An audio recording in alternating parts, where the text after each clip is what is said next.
Hello everyone, welcome back to another video from Webtech Tutorial.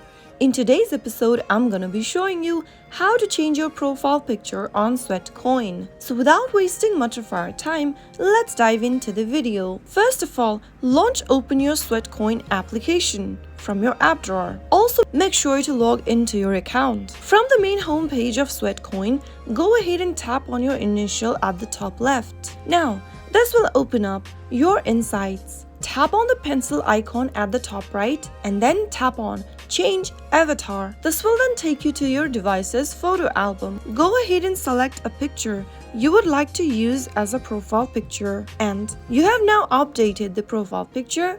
All you need to do now is to tap on Save Changes at the bottom and you will be able to change your profile picture on Sweatcoin. So that's how it can be quickly and easily done. If you found the video to be helpful, go ahead and give us a thumbs up. Don't forget to subscribe to the channel by hitting that subscribe button. Also, press the bell icon so that you'll never miss another upcoming upload from us. I will see you again in the next video. Thank you for watching.